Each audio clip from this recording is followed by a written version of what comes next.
ಹರೇ ಕೃಷ್ಣ. ಮೊದಲನೆಯ ಸಮನೋಧ್ಯಾಯದ ಚತುರ್ಥ ಪಾದ ಅನ್ಯತ್ರೈವ ಪ್ರಸಿದ್ಧ ನಾಮ ಲಿಂಗ ಪಾದ.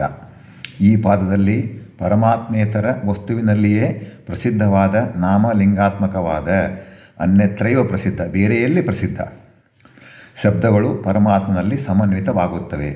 ಐಶ್ವರ್ಯಕ್ಕೆ ವಿರೋಧ ಎಂದೆನಿಸಿರುವ ಅವ್ಯಕ್ತ, ಬದ್ಧ, ದುಃಖಿ ಎಂಬ ಶಬ್ದಗಳು ಪರಮ ಮುಖ್ಯ ವೃತ್ತಿಯಿಂದ ಪರಮಾತ್ಮನಲ್ಲಿಯೇ ಸಮನ್ವಿತವಾಗುತ್ತದೆ. ಏನಪ್ಪ ಇದು ಆಶ್ಚರ್ಯ, ಏನು ಪ್ರಶ್ನೆ ಇಲ್ಲ. ಅದರಂತೆ ಸ್ತ್ರೀಲಿಂಗ ಬೋಧಕ ಶಬ್ದಗಳು, ನಿಷೇಧಾರ್ಥಕವಾದ ಶಬ್ದಗಳು, ನೆಗೆಟಿವ್ ಮೀನಿಂಗ್ಗಳು, ಪಂಚಜನಾದಿ ಬಹುತ್ವ ಸೂಚಕವಾದ ಶಬ್ದಗಳು, ಅವಾಂತರ ಕಾರಣಗಳಾದ ಲಿಂಗ ಪ್ರತಿಪಾದಕ ಆಕಾಶಾದಿ ಶಬ್ದಗಳು, ಕರ್ಮ, ಕರ್ಮಾಂಗ, ಕಾಲಾದಿ ವಾಚಕಗಳಾದ ಜ್ಯೋತಿರಾದಿ ಶಬ್ದಗಳು, ಹೀಗೆ ಅನ್ಯತ್ರದಲ್ಲಿಯೇ ಬೇರೆ ಕಡೆಯಲ್ಲಿಯೇ ಪ್ರಸಿದ್ಧವಾದ ಸಕಲ ನಾಮಲಿಂಗಾತ್ಮಕವಾದ ಶಬ್ದಗಳನ್ನು ಪರಮಾತ್ಮನಲ್ಲಿಯೇ ಸಮನ್ವಯ ಮಾಡಲಾಗುತ್ತದೆ. ಉದಾಹರಣೆಗೆ ಬಡವ, ಅಶಕ್ತ, ದುಃಖಿ, ಆಮೇಲೆ ಏನಪ್ಪ ಅಂದರೆ ಇನ್ನೊಬ್ಬರಿಗೆ ಬದ್ಧ, ಒಂದು ರೂಲ್ಸ್ ಕಾಂಟ್ರಾಕ್ಟ್ ಮಾಡ್ಕೊಂಡ್ಬಿಟ್ಟಿರ್ತಾರೆ. ಇವೆಲ್ಲ ಶಬ್ದಗಳು ಕೂಡ ಪರಮಾತ್ಮಲ್ಲೇ ಸಮನ್ವಯ. ಏನಪ್ಪ ಇದು ಆಶ್ಚರ್ಯ ಅಂತಲ್ಲ, ಅದು ಸಮನ್ವಯ ಆಗ್ತದೆ. ಯಾಕೆಂದರೆ ಅದರಲ್ಲಿ ಇದ್ದು ಅದರಂತಿದ್ದು ಜಗತ್ತನ್ನು ನಡೆಸ್ತಾನೆ ಅವನು, ಅವನಿಗೇನು ಎಫೆಕ್ಟ್ ಆಗೋದಿಲ್ಲ. ಇರಲಿ, ಇಲ್ಲಿ ನಾವು ಕೇವಲ ಏನಂದರೆ ಆ ಅಧಿಕರಣಗಳ ಮಾತ್ರ ಸಂಕ್ಷಿಪ್ತ ಮಾಹಿತಿಯನ್ನು ತೆಗೆದುಕೊಳ್ಳೋದು. ಈ ಒಂದು ಪಾದದ ಅಧಿಕರಣಗಳ ಸಂಕ್ಷಿಪ್ತ ಮಾಹಿತಿ. ಮೊದಲನೆಯದು ಅನುಮಾನಾಧಿಕರಣ. ಅವ್ಯಕ್ತ ಇತ್ಯಾದಿ ಶಬ್ದಗಳನ್ನು ಪರಮಾತ್ಮನಲ್ಲಿಯೇ ಸಮನ್ವಯ ಮಾಡಬೇಕು ಎಂದು ಶಾಸ್ತ್ರಗಳು ಹೇಳುತ್ತವೆ.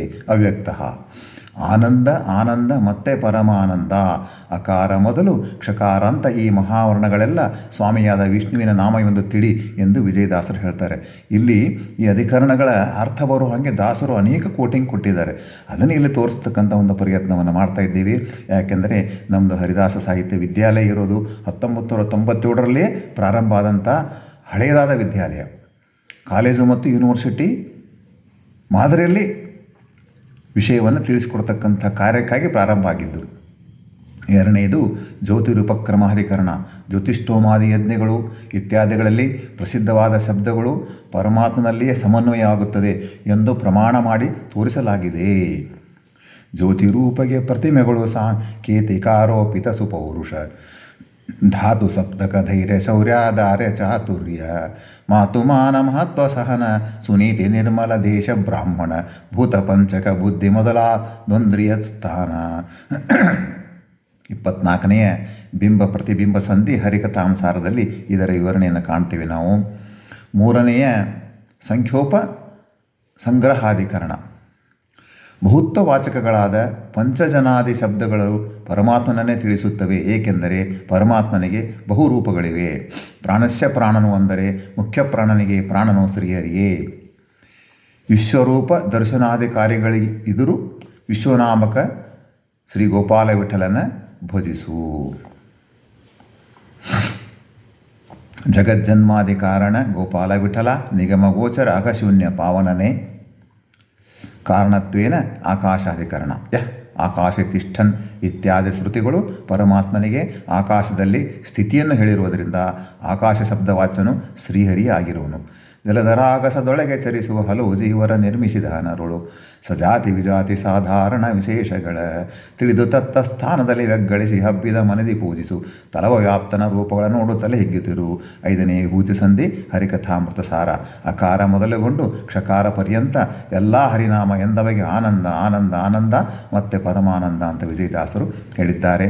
ಸಮಾಕರ್ಷಾಧಿಕರಣ. ಸರ್ವ ಶಬ್ದಗಳು ಸ್ವತಃ ಪರಮ ಮುಖ್ಯ ವೃತ್ತಿಯಿಂದ ಪರಮಾತ್ಮನ ವಾಚಕಗಳೇ ಆಗಿರುತ್ತವೆ. ವ್ಯಾವಹಾರಿಕ ಮುಖ್ಯ ವೃತ್ತಿಯಿಂದ ಅವು ಕರ್ಮಾದಿ ವಾಚಕಗಳಾಗಿರ್ತವೆ. ಅಂದರೆ ಮುಖ್ಯವಾಗಿ ಪರಮಾತ್ಮನನ್ನೇ ಹೇಳುವುದು. ಇನ್ನು ಜಗತ್ತು ನಡಿಬೇಕಲ್ಲ, ಜಗತ್ತು ಸೃಷ್ಟಿ ಆದಮೇಲೆ ಜಗತ್ತು ನಡಿಬೇಕಲ್ಲ, ಆ ವ್ಯವಹಾರಕ್ಕೋಸ್ಕರವಾಗಿ ಕರ್ಮಾದಿ ವಾಚಕಗಳಾಗಿರ್ತವೆ. ಸೆಕೆಂಡ್ರಿ ಸೆನ್ಸ್, ಅದು ಪ್ರೈಮರಿ ಸೆನ್ಸ್ನಲ್ಲಿ ಪರಮಾತ್ಮನೇ. ಆದ್ದರಿಂದ ಸಮಾಕರ್ಷಾಧಿಕರಣ ಆ ರೀತಿ ಹೇಳ್ತದೆ. ಸ್ಮೃತಿ ಸ್ಮೃತ್ಯರ್ಥವ ತಿಳಿದ ಹಮ್ಮತಿ ವಿಶಿಷ್ಟನು ಕರ್ಮ ಮಾಡಲು ಪ್ರತಿಗ್ರಹಿಸನು ಪಾಪಗಳ ಕೊಡುತ್ತಿಪ್ಪ ನಿತ್ಯ ಹರಿ. ಚತುರ್ದಶ ಭುವನಾಧಿಪತಿ ಕೃತಜ್ಞ ನಿಯಾಮಕನು ಏನೆ ಮತಿಭ್ರಂಶ ಪ್ರಮಾದ ಸಂಕಟ ದೋಷವಗಿಲ್ಲ. 18ನೆಯ ಸರ್ವ ಸ್ವಾತಂತ್ರ್ಯ ಸಂಧಿ ಹರಿಕಥಾಂಸಾರ ಹೇಳ್ತದೆ. ಪ್ರಕೃತಿ ಅಧಿಕರಣ. ನದಿಗಳು ಸಮುದ್ರವನ್ನು ಸೇರುವಂತೆ ಸಕಲ ಶಬ್ದಗಳು ಪರಮಾತ್ಮನನ್ನೇ ಸೂಚಿಸುತ್ತವೆ. ಪ್ರಕೃತಿಯಾದ ಸ್ತ್ರೀಲಿಂಗ ಸೂಚಕಗಳಾದ ಶಬ್ದಗಳು ಸಹ ಪರಮಾತ್ಮ ವಾಚಕಗಳೇ ಆಗಿರುತ್ತವೆ. ಸ್ತ್ರೀ ನಪುಂಸಕ ಪುರುಷ ಭೂಸಲಿ ಲಾನಲಾನಿನ ಗಗನ ಮನಸಸಿ ಭಾನುಕಾಲ ಗುಣ ಪ್ರಕೃತಿಯೊಳಗೊಂದು ತಾನಲ್ಲ. ಏನು ಇವನ ಮಹಾಮಹಿಮೆ ಕಡೆಗಾಣ ರಜಭವ ಸಕ್ರಮುಖರು ನಿಧಾನಿಸಲು ಮಾನವರಿಗಳ ಒಡುವುದೇ ವಿಚಾರಿಸಲು. ಮೂರನೆಯ ವ್ಯಾಪ್ತಿ ಸಂಧಿ ಹರಿಕಥಾಂಸಾರ. 8 ಪ್ರಕೃತಿಗಳೊಳಗೆ ವಿಶ್ವಾದ್ಯಂಟು ರೂಪದಲ್ಲಿದ್ದು ಬಕುತರ ಕಂಟಕವ ಪರಿಹರಿಸುತ್ತಲಿ ಪಾಲಿಸುವ ಪ್ರತಿದಿನದಿ.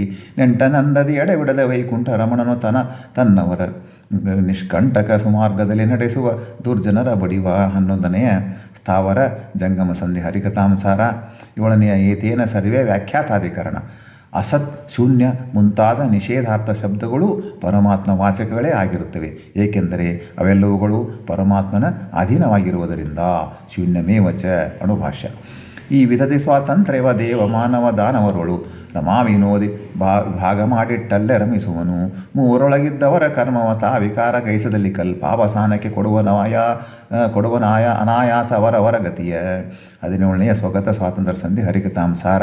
ಇಲ್ಲಿಗೆ ಬ್ರಹ್ಮಸೂತ್ರ ಪ್ರಥಮ ಅಧ್ಯಾಯದ ಸಂಕ್ಷಿಪ್ತ ವಿವರಣೆ ಮುಗಿಯಿತು. ಹರಿದಾಸ ಸಾಹಿತ್ಯದ ಅಧ್ಯಯನವು ಕಾಲೇಜು ಮತ್ತು ವಿಶ್ವವಿದ್ಯಾಲಯ ಮಾದರಿಯಲ್ಲಿ ನಡೆಯಬೇಕು ಎಂಬ ಮಹಾನ್ ವಿಚಾರದಿಂದ ನಾವು 1997ರಲ್ಲಿ ವಿದ್ಯಾಲಯ ಪ್ರಾರಂಭ ಮಾಡಿದೆವು. 2002ರಲ್ಲಿ ರಜತ ಮಹೋತ್ಸವವನ್ನು ಆಚರಿಸಿದೆವು. ನಮ್ಮ ಈ ಸೇವೆಯನ್ನು ಸಾತ್ವಿಕ ಸಮಾಜ ಶ್ಲಾಘಿಸಿತು. ನಮ್ಮ ಮಾದರಿಯನ್ನು ಇತ್ತೀಚಿನ ವರ್ಷಗಳಲ್ಲಿ ಬೇರೆ ಬೇರೆ ಸಂಸ್ಥೆಗಳು ಅನುಸರಿಸಿದವು. ನಮ್ಮ ಮೊದಲ ಹೆಜ್ಜೆ ಬೇರೆ ಸಂಸ್ಥೆಗಳಿಗೂ ಮಾದರಿ ಆಯಿತು ಎಂಬುದು ನಮ್ಮ ಹೆಮ್ಮೆ. ಇದೇ ರೀತಿಯಲ್ಲಿ ಈಗ ಶ್ರೀ ಮಧ್ವ ಗುರುಗಳ ಪ್ರಸ್ಥಾನತ್ರಯಗಳ ವ್ಯಾಖ್ಯಾನಗಳ ಸರಳ ಅರ್ಥವನ್ನು ಕನ್ನಡ ಮತ್ತು ಆಂಗ್ಲ ಭಾಷೆಯಲ್ಲಿ ಸಮಾಜಕ್ಕೆ ಅರ್ಪಿಸುವ ಕಾರ್ಯ ಮಾಡುತ್ತಲಿದ್ದೇವೆ. ಅದಕ್ಕೆ ಬೇರೆ ಬೇರೆ ಪ್ಲೇ ಲಿಸ್ಟ್ ಇವೆ.